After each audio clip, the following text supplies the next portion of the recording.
The film begins by showing a small baby tied to a chair in a dark room. She is chained to the same chair for years until she reaches her teenage years in 1970. Her name is Katie, a girl who has been imprisoned in a room since she was 1 year old. Now she is 13, flipping through a magazine looking at photos of people whose body parts have been scribbled on. At that moment, her father, Wesley, enters the room and starts feeding her. But when Katie vomits, Wesley immediately rubs the food all over her face. Meanwhile, her blind mother, Lucy, hears her cries and is deeply disturbed by her husband's cruelty, but Lucy cannot intervene because of her limitations. Wesley then goes into the living room, and Lucy reminds him of his promise to free Katie once she turned 12. However, Wesley ignores her and instead points a gun at her. The next morning, after Wesley leaves the house, Lucy quickly wakes up her son and they head to Katie's room. They pull Katie out of her crib and change her clothes. Lucy then takes her daughter to the welfare office, holding her arm. Katie's horrible condition is noticed by the social worker, who promptly contacts the authorities. Shortly after, Wesley is arrested and charged with child abuse. In the next scene, Wesley returns home after posting bail and cries as the news broadcasts their story. The next day, when Lucy and her lawyer go to the courthouse, they are surrounded by media. Lucy's lawyer asserts that Lucy is innocent and was also abused by her husband. Meanwhile, Wesley, unable to bear the humiliation and shame, shoots himself and leaves only a note saying the world would never understand his feelings. Soon after, Katie is taken to a hospital where a team of professionals gathers to help her. Dr. Norman immediately enlists a linguistics student named Sandra, along with her friend Dr. Stan, to assess Katie's condition. Before conducting tests, Sandra kneels in front of Katie, who curiously touches her face and hair.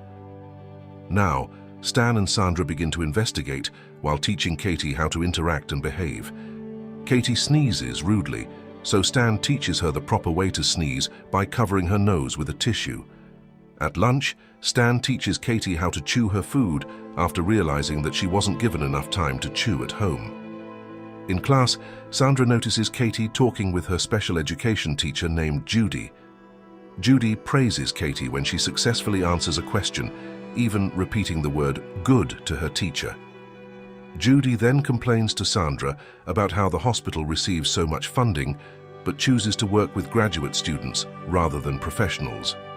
Sandra clarifies that she is not Katie's teacher and is only there to document her progress, but Judy boldly claims that she will teach Katie to speak and make her famous. The next day, Sandra and Dr. Stan meet Lucy in the cafeteria. Sandra asks the doctor if she can question Lucy about her daughter's past and why she was isolated, but Stan advises her to be patient, as the court has determined that Lucy was not a perpetrator, but rather a victim. They then take Katie out, and during the trip, they are shocked to see Katie touching herself in the back seat. A little while later, they arrive at a store where Katie heads to the meat section and grabs a piece for herself. When the butcher notices this, he hands the little girl some raw meat, which Katie sniffs while Sandra and Stan observe her. A few days later, the team places Katie in the hospital's specialized care and connects her to an EEG machine to test her brain activity. Afterward, she wakes up, frightened, as she looks around and raises her hands. Sandra enters the room and calms Katie by singing her a lullaby, which makes Katie smile. For the first time, she calls Sandra by her name. Meanwhile, the doctor presents a report indicating that Katie might have experienced developmental delays since birth. Later, Stan and Sandra take Katie for a walk outside and discuss her vocabulary to determine whether the doctor's indications are accurate. While they chat, Katie moves toward a room and a dog starts barking at her. This reminds her of when her father used to scare her by growling like a dog, and Katie begins to panic and scratch herself. Later in hospital, Judy approaches Katie and invites her to stay overnight at her house. Sandra becomes suspicious of Judy's invitation, believing that she is only using Katie for fame. However, Katie seems to agree with Judy's offer and goes to spend the night at her house. The next morning, Sandra learns that Katie is in quarantine at Judy's home after contracting rubella. Sandra complains to Norman about this, but Norman insists that they should keep the girl at Judy's house, as they don't want to risk infecting other children at the hospital. A few days later, when Sandra visits Judy's home to check on Katie, she is amazed by the girl's progress and praises Judy's efforts. While discussing Katie, Judy mentions her tendency to touch herself, suggesting that Katie learned it from adults. However, Sandra disagrees, claiming that even newborns exhibit similar behaviors. The next morning, Stan reveals that Judy has accused him of abusing Katie, and he is forced to resign because of the accusation. Sandra immediately goes to Judy's house to confront her about the issue, but Judy tells her that Katie is tired of her visits and asks her to stop coming by. Sandra then complains to Norman, still concerned about Katie, and Norman reveals that he and his wife plan to adopt the little girl. Soon after, Norman arrives to greet Katie, but Judy blames him for taking Katie away from a proper home and threatens him. At Norman's house, Katie picks up a magazine and sees photos of dogs, which trigger her anxiety. She quickly throws it away and starts scratching herself. Meanwhile, Norman's wife, Beverly, notices this behavior. To calm Katie down, Beverly starts hitting a pillow, showing her an alternative way to express her anger. A few days later, Lucy, who recently underwent surgery to restore her eyesight, comes to visit Katie at the house. When Katie reaches for applesauce at the dining table, Beverly and Sandra encourage her to ask for it vocally. However, Lucy gets upset and tells Sandra not to force Katie if she doesn't want to. After Lucy leaves, Beverly senses that Lucy might be frustrated, possibly out of jealousy over others playing the role of Katie's mother. Norman agrees, thinking Lucy likely feels powerless. The next morning, Beverly wakes Katie up for breakfast and notices that Katie has just had her first period. When Sandra visits later, Beverly tells her about Katie's menstruation and her daily routine. Katie then starts attending a children's playgroup, meeting younger classmates. On the school bus, she grows attached to the bus driver, Kurt, refusing to let go of him. A few days later, Sandra teaches Katie to form sentences, but the little girl struggles greatly with it. When Norman arrives, he sees that specialists from the National Institute of Mental Health have come to assess their research on Katie. While they are talking, Katie suddenly spits on the floor, and Sandra scolds her for her bad behavior. That night, Norman tells Sandra that their research wasn't well received by the specialists, and he begins to worry. At that moment, Sandra plays a song on the piano that reminds Katie of the times Wesley used to beat her. Sandra notices that the girl is scared but cannot express her feelings. The next day, Sandra takes Katie and Lucy to the beach, hoping to lift Katie's mood and make her feel better. While Katie is busy playing, Lucy tells Sandra that Wesley used to beat Katie if she made any noise. To silence her, Wesley would hit her with a stick or growl like a dog, which explains her fear of dogs. That night, Sandra introduces her boyfriend Rob to Katie, and Katie is thrilled to have a new friend, even showing Rob something she had sewn. Shortly after, Sandra reviews her documents and realizes that Katie hasn't made much progress. Sandra tells Norman that while Katie is learning new words, she still cannot form grammatically correct sentences. However, Sandra recalls that Katie communicates primarily through touch and gestures, so they decide to teach Katie sign language, which she quickly learns. Unfortunately, Katie's lessons are cut short, and she is sent back to live with her mother. Norman sends Katie back to Lucy's house, where she now has a better bedroom, but Katie starts crying when she hears Norman leaving. A few days later, Sandra visits Lucy and informs her that she has submitted a funding proposal to work with Katie again.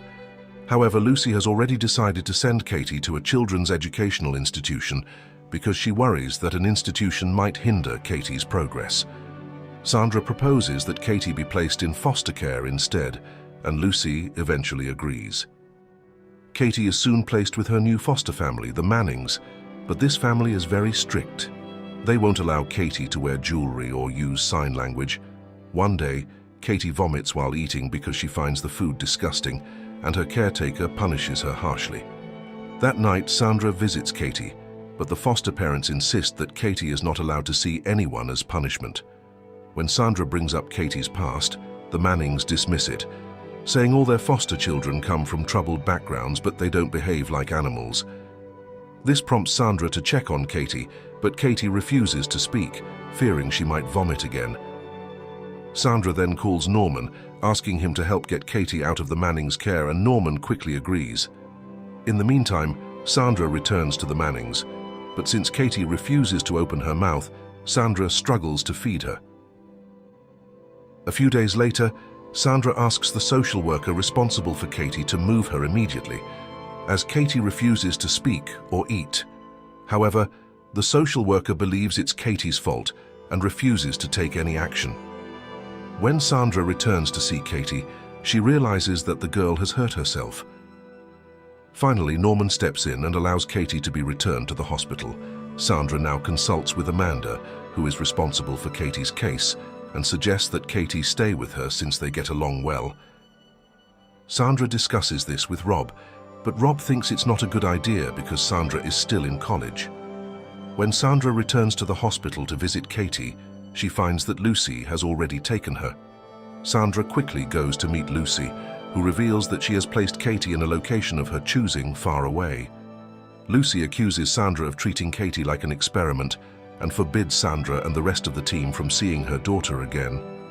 Sandra knows she can't fight Lucy, so she asks why Wesley isolated Katie for so many years. Lucy explains that no one understood Wesley except his mother, whom he admired more than anything. But everything changed when his mother was hit by a car while crossing the street. After that, they moved into his mother's house, and Wesley began sleeping in her old room, while Lucy and Katie slept in the living room. Katie was given her own room, where she was imprisoned for years. A doctor told them that Katie was developmentally delayed, so Wesley locked her away to avoid the authorities who might discover her condition and take her away. At the same time, Lucy started going blind, so Wesley became Katie's primary caregiver. As Sandra leaves Lucy's house, she sees Judy approaching. It becomes clear to Sandra that Lucy believes Judy's accusations against her and the team. Before Judy enters the house, she gets into an emotional argument with Sandra. Later, Sandra watches old tapes to relive her memories with Katie, as she is no longer allowed to see her. A few years pass, and Sandra expresses her good wishes for Katie, believing that she has left Katie with memories she can cherish. Sandra is shown holding her newborn baby, singing a lullaby to her, while it is revealed that Sandra is still forbidden from seeing Katie, who now lives in a nearby foster home. Meanwhile, Judy continues to accuse Sandra and her team. This film is based on the true story of a girl named Jeannie Wiley, who was a child but extremely feral in modern times. The film is told from the perspective of Susan Curtis, whose fictional name in the movie is Sandra, a linguistics professor at the University of California, Los Angeles. Although the film is based on a true story, all the characters' names have been fictionalized for legal reasons. And that's it for the story series of this film. Thank you for watching. Don't forget to support this channel by subscribe, like and share. See you in the next video. Goodbye.